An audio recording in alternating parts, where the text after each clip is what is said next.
Mukden, Manchuria, February 25, 1905. A Russian artillery commander scans the horizon in a state of sheer mounting panic. His gun positions are exploding one after another. Shells rain down with terrifying surgical accuracy, scoring direct hits on cannons positioned atop the hills. Within 10 minutes, most of his batteries are gone, obliterated before they could even join the fight. But the commander can't see the enemy. He scans through binoculars, searching for muzzle flashes where the telltale plumes of black powder smoke that usually give away a battery's position. He finds nothing. The landscape is empty, save for the relentless whistle of incoming steel. His surviving gunners traverse their weapons frantically, searching for a target to shoot back at, but there is no one there. The Japanese artillery is invisible, firing from positions miles away, hidden deep behind mountain ranges. On a windswept peak overlooking the Russian lines, a single Japanese observer sits quietly beside a field telephone, a simple wooden box with a hand crank. Copper wires snake down the mountainside, connecting him to the guns. He watches the shell impacts through a telescope, adjusts the coordinates, and speaks calmly into the receiver. Elevation plus 2 degrees, azimuth unchanged, fire for effect. Miles away, blind Japanese gunners receive the message, adjust their heavy cannons using pure mathematics, and fire another devastating salvo. This was the birth of modern indirect artillery fire. The Russians were being systematically annihilated by an enemy they could not see, could not locate, and could not fight back against. The Russo-Japanese War erupted in February 1904, a clash born of competing imperial ambitions in Manchuria and Korea. Russia had been expanding eastward across Siberia for centuries, leasing Port Arthur from China and building the Trans-Siberian Railroad. Japan, rapidly modernizing since the Meiji Restoration of 1868, feared this Russian expansion would strangle its interests in mainland Asia. The conflict shocked the world when Japan launched a surprise torpedo attack on the Russian Pacific Fleet at Port Arthur without a formal declaration of war.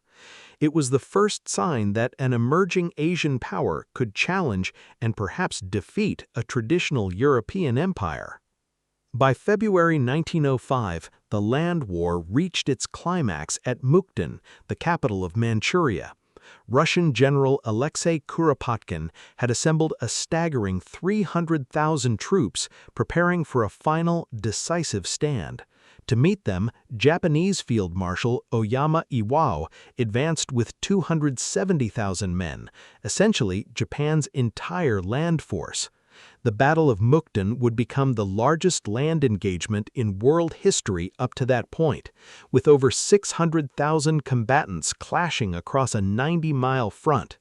While both sides employed the latest technology, magazine rifles, quick-firing artillery, machine guns, and barbed wire, the Japanese possessed a critical tactical advantage that the Russians didn't even realize existed: a telephonic indirect fire network.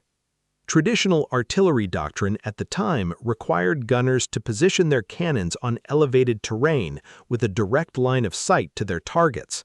Gunners aimed visually, adjusted their shots based on what they saw through their own sights, and fired over open ground. While effective for centuries, this made artillery batteries highly conspicuous and vulnerable to counter-battery fire and infantry sharpshooters. In the 19th century, artillery crews suffered horrendous casualties because their guns had to be exposed to be effective. The Japanese revolutionized this entire concept.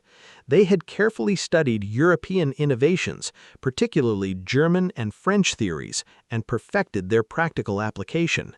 Instead of sitting on hilltops, Japanese artillery commanders positioned their heavy cannons miles behind mountains and ridges, in completely concealed locations.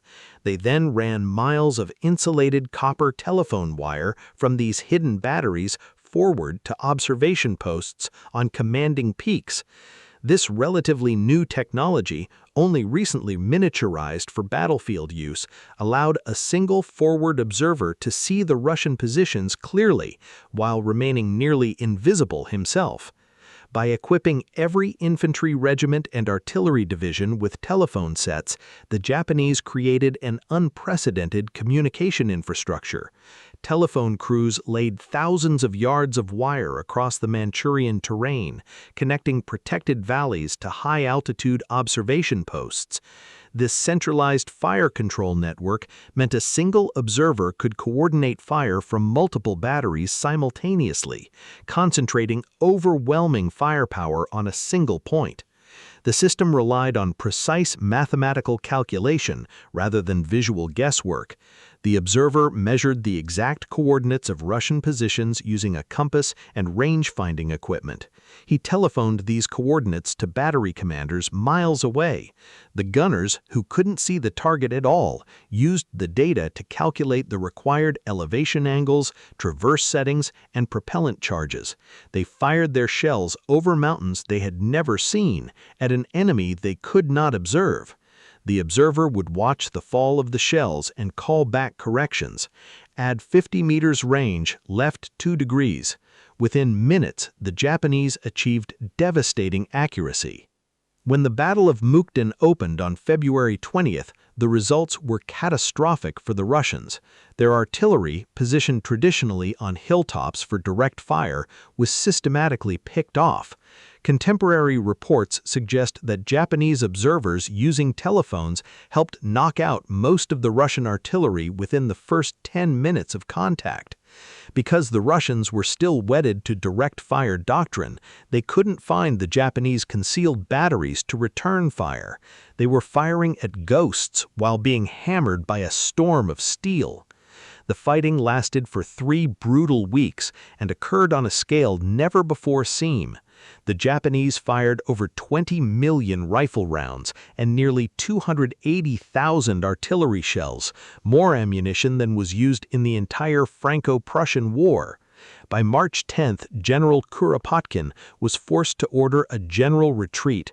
Russian casualties approached 90,000, and while Japanese losses were also severe, they had won a decisive victory that forced Russia to accept a humiliating peace treaty in September 1905.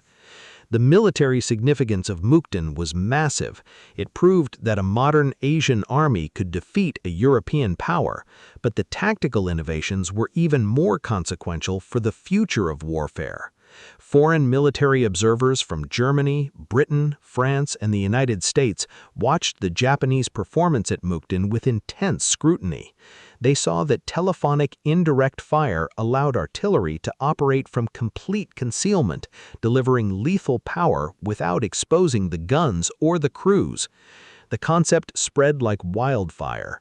By the time World War I began less than a decade later, every major army in the world had adopted indirect fire as its primary artillery doctrine.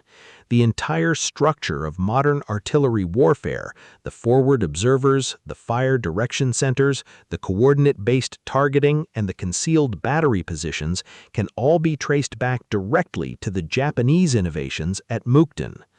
The lesson of this battle is that revolution in warfare doesn't always come from louder guns or bigger shells. Often it comes from the quiet hum of a copper wire, the cold precision of mathematics, and the realization that destroying your enemy doesn't require seeing them, it only requires knowing exactly where they are when the shells arrive.